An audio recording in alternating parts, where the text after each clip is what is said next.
to Shri Nansagar online YouTube channel. To get latest video, subscribe on this channel.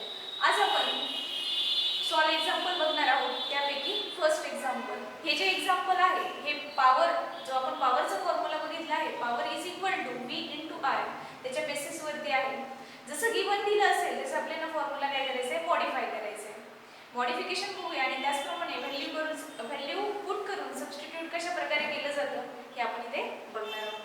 First example first, a 6 meter long wire made from an alloy nichrome. आता याआधी आपण बघितलं की most of electric appliances असतील तिथे नायट्रोम जे alloy असलेले जे मटेरियल आहे हे वापरलं जातं. का तर मग त्याचा मेल्टिंग पॉइंट काय आहे, हाय आहे. इथे 6 मीटर लांबीची एक नायट्रोमची वायर तयार केलेली आहे. Is shape into coil. त्या नायट्रोमची कॉइल तयार केली आहे. Given for producing heat. त्यामधून हीट काय केली जाते, एक्झिस्ट केली जाते. It has a resistance of 24 ओम. त्यामध्ये असलेला जो रेजिस्टन्स आहे तो आहे 24 ओम. आता यामध्ये लेंथ दिलेली आहे, लेंथ आहे 6 metre. L is equal to 6 metre. त्यानंतर रेजिस्टन्स आहे R 24 ohm. Then can we get more heat if the wire is cut into half of its original length and shaped into a coil? आता दिलेली length आपल्याला 6 metre आहे, तेव्हा resistance किती असणार आहे, 24 ओम. मग ही जर वायर कट केल्यानंतर ती किती होणार आहे, 3 मीटर. मग 3 मीटर मधनं जास्त हीट बाहेर पडेल की 6 मीटर मधनं बाहेर पडेल हे आपल्याला कॅल्क्युलेट करायचं आहे. आपण दोन कंडिशन एज्यूम करणार आहे. First condition for length of wire 6 meter and in second condition length of wire is 3 meter. आता first condition A, त्यामध्ये length 6 meter, resistance 24 ohm. Then for getting energy the two ends of wire are connected to a source with a potential difference of 220 volt. त्याला apply केलेला जो potential difference आहे, जो आपण capital V ने denote करतो, तो आहे 220 व्होल्ट. आता हे जे गिवन दिलेले ह्या गिवन वरनं आपल्याला किती हीट प्रोड्यूस होते हे कॅल्क्युलेट करायचं. हीट प्रोड्यूस होते म्हणजे काय, की पॉवर जनरेट होते. मग याआधी आपण पॉवरचा फॉर्म्युला बघितलाय, P is equal to V * I. पण गिवन जर ऑब्झर्व केलं तर इथे आपल्याला पोटेन्शियल डिफरन्स दिलेला आहे जो आहे 220. पण ही जी R ची व्हॅल्यू आहे, ही R ची व्हॅल्यू आपल्याला इथे अरेंज करावी लागेल. का तर इथे I ची व्हॅल्यू दिलेली नाही. आपल्याला ओम्स लॉ माहिती आहे. According to Ohm's law I is equal to V upon R. का तर मग इथे रेजिस्टन्स आपल्याला दिलेले आहे, पोटेन्शियल डिफरन्स दिलेले आहे. ही जर I ची व्हॅल्यू आपण ह्या इक्वेशन मध्ये पुट केली तर आपण पॉवर कॅल्क्युलेट करू शकतो. I ची व्हॅल्यू ह्या इक्वेशन मध्ये पुट केल्यानंतर काय येते, P is equal to V * V upon R. ह्या व्हॅल्यू, ही जी व्हॅल्यू आहे ती आपण ह्या इक्वेशन मध्ये पुट केली. V * V square. Power is equal to V square upon R. Potential difference आहे 220 ब्रॅकेट स्क्वेअर अपॉन रेजिस्टन्स आहे 24. स्क्वेअर घेण्याऐवजी आपण 2 टाइम्स राईट करूया. 220 into 220 upon 24 divide by 2. 2 1s are 2, 2 1s are 2, 2 1s are 2, 2 2s are 4. पुन्हा 2 1s are 2, 2 1s are 2, 0, 2 6s are 12. 110 into 110 multiply केले 11 into 11 121 and 2 0 as it is upon 6. Divide by 6. 6 1s are 6, 6 2s are 12, 1 remaining राहिले 0 घेतला 10, 6 1s are 6, 4 remaining राहिले 6 6s are 36. 4 digit पर्यंत घेतले आपण इथे stop करूया. का तर मग 4 डिजिट पर्यंत आन्सर असलेला हा एक काय रूल आहे की 4 डिजिट पर्यंत आन्सर सफिशियंट आहे. म्हणून इथे प्रोड्यूस होणारी जी हीट आहे ती आहे 2060 वॅट. जर आपण वायर कट केली, त्याची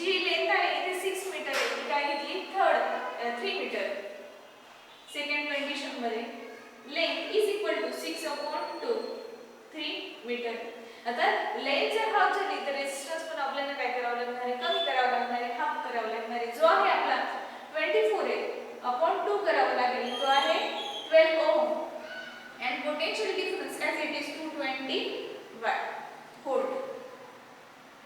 ही व्हॅल्यू ह्याच्या आपण व्हॅल्यूज घेतले हे आता फॉर्म्युल्यामध्ये पुट करूया. फॉर्म्युला आहे P v square upon R is equal to potential difference आहे 220 अपॉन रेजिस्टन्स आहे 12. सिंप्लिफाय करूया. 220 into 220 upon 12. 2 ने डिवाइड करूया. 2 1 जा 2, 2 1 जा 2, 2 6 जा 12. Then 2 1 जा 2, 2 1 जा 2, 0, 2 3 जा 6. Then multiply 11 into 11 121 20 upon 3. 3 ने डिवाइड करूया. 3 1 जा 3, 3 4 जा 12, 1 0, 3 3 जा 9, 1 रिमेनिंग राहिलं 3 3 जा 9. 4 डिजिट पर्यंत आपण आन्सर काढले, हे सफिशियंट आहे. मग आता power is equal to 4033 watt. आता जर आपण बघितलं इथे फर्स्ट जर लेंथ 6 मीटर असेल, लेंथ 6 मीटर असेल तर त्यामधून प्रोड्यूस होणारी जी हीट आहे ती आहे 2016 वॅट. आणि त्याचप्रमाणे जर लेंथ 3 मीटर असेल तर प्रोड्यूस होणारी हीट आहे 4033.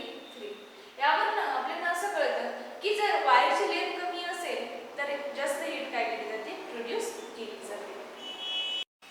Second example, a cell is connected to 9 ohm resistor. Cell जो आहे तो 9 ohm resistor ला कनेक्ट केले आहे. मग त्यामुळे R ची व्हॅल्यू येणार आहे 9 ohm. Because of which heat of 400 joule is produced per second due to current flowing through it. त्या सेल मध्ये करंट फ्लो होतोय आणि त्यामुळे तयार होणारी जी हीट आहे ती आहे 4000 जूल. हीट आहे म्हणजे तीच काय असणार आहे, power. Power is equal to 400 joule. Obtain the potential difference applied across the resistance. आपल्याला पोटेन्शियल डिफरन्स काढायचा आहे म्हणजे V ची व्हॅल्यू आपल्याला इथे काढायची आहे. आता हे जे गिव्हन दिलेलं आहे किंवा ज्याची व्हॅल्यू काढायची आहे त्यावरून आपल्याला कळत आहे की कोणता फॉर्म्युला वापरायचा आहे पॉवरचा. P is equal to V square upon R. Values put केल्या. पॉवर जी आहे ती आहे 400 is equal to V square upon R. R ची व्हॅल्यू आहे 9. Multiply it. V square is equal to 400 into 9. Taking square root 400 into 9. 400 कसला square route आहे 20 चा आणि त्यानंतर 9 जो आहे तो कसला आहे स्क्वेअर रूट 3 चा. 20 into 3, 3 2 6, 60 वॅट. त्यामुळे फायनली पोटेन्शियल डिफरन्स इथे किती आलेला आहे 60 वॅट. अशा प्रकारे गिव्हन दिल्यानुसार आपण पोटेन्शियल डिफरन्स इथे कॅल्क्युलेट केला. Third example, an electrical iron uses a power of 110 watt. जी इस्त्री असते ती 110 वॅट पॉवर युटिलाइज करते when set to higher temperature. Higher टेम्परेचरला जर सेट केली तर if set to a lower temperature it uses 330 watt power. Low टेम्परेचरला जर ती सेट केलेली असेल तर 330 वॅट पॉवर ती कंझ्युम करते. इथे आपल्याला दोन कंडिशन घ्याव्या लागतील, एक हायर टेम्परेचरला आणि सेकंड वन लोअर टेम्परेचरला. फर्स्ट आपण गिव्हन राईट करूया. At higher temperature. At higher temperature मग ते टेम्परेचर किती असणार आहे त्यावेळेस त्या हायर टेम्परेचरला असलेला युटिलाइज होणारी जी पॉवर आहे ती आहे 110 वॅट. त्यानंतर पुढे लोअर टेम्परेचरचे सेकंड कंडिशन राईट करून घेऊया आपण. बी ॲट लोअर टेम्परेचर त्यावेळेस युटिलाइज करणारी जी पॉवर आहे होणारी जी पॉवर आहे ती आहे 330 watt. P is equal to 330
220 volt. One by one आपण याचे आन्सर करूया. फर्स्ट आपण करंट कॅल्क्युलेट करूया. पॉवरचा फॉर्म्युला काय आहे?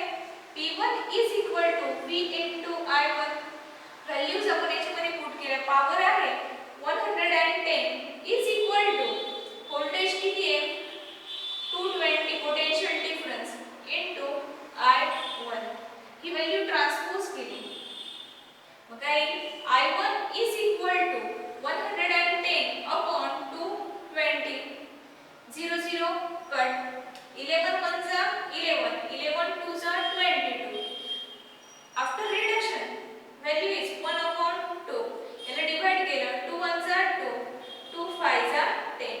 म्हणजे पाहिजे इलेक्ट्रिक करंट किती येणार आहे 0.5 ampere. I1 is equal to 0.5 ampere. एवढा करंट त्यांनी युटिलाइज केला आहे जेव्हा ही स्टिक कशाला हाय टेम्परेचरला सेट केलेली असेल तेव्हा. त्यानंतर आता आपण R1 ची व्हॅल्यू काढूया.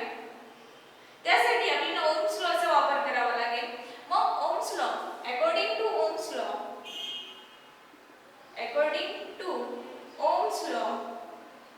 लॉ नुसार आपल्याला फॉर्म्युला भेटेल V is equal to I1 R1. Value put केल्या. पोटेन्शियल डिफरन्स आहे 220. त्याचप्रमाणे पास होणार करंट आपण कॅल्क्युलेट केले 0.5 एंपियर. 0.5 into R1. 0.5 इकडे डिवाइड होईल. R1 is equal to 220 upon 0.5. पॉइंटचा 0 आपण वरती नेला 2200 upon 5 divided by 5. 5 1 जा 5, 5 4 जा 20, 5 4 जा 20, 0 as it is. At last value of R1 is equal to 440 ohm. इथे वापरला जाणारा जो रेजिस्टन्स आहे तो आहे 440 ohm. हे झालं हाय टेम्परेचर. हाय टेम्परेचरला करंट 0.5 एंपियर युटिलाइज केला होता आणि रेजिस्टन्स 440 ohm आहे. त्यानंतर ॲट लोअर टेम्परेचर पॉवर दिलेली आहे आपल्याला 330 वॅट. आता आणि पोटेन्शियल डिफरन्स आहे 220 व्होल्ट. आता यावर आपण I2 ची व्हॅल्यू काढूया. According to formula P2 is equal to V into I2. Put the values. P2 330 is equal to potential difference is 220 into I2. Transpose it. I2 is equal to 330 upon 220. 0 0 cancel. 11 2s are 22. 11 3s are 33. Then 3 upon 2. Divide it by 2. 2 1s are 2. Then 2 1s are 2. 1 remaining. Point at 2 5s are 10. After simplification, value of I2 is 1.5 ampere. I2 is equal to 1.5 ampere. हा झाला current. आता आपल्याला R2 ची value काढायची. Resistance according to Ohm's law. According to Ohm's law,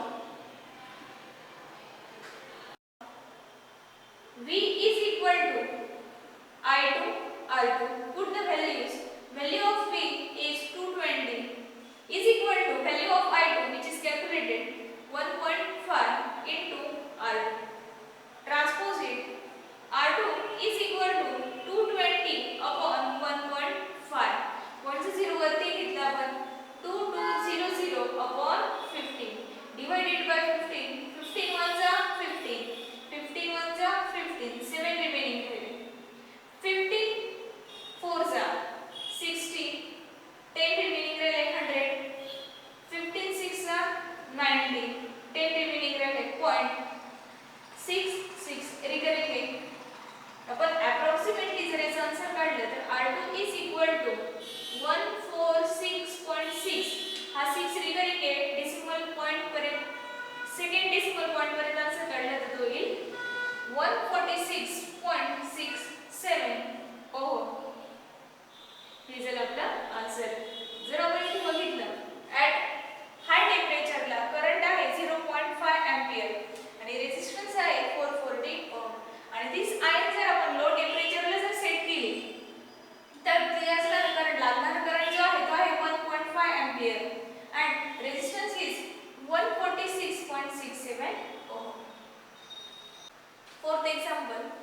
An electric tungsten bulb is connected into home circuit. Electric bulb जो आहे तो home circuit ला कनेक्ट केलेला आहे.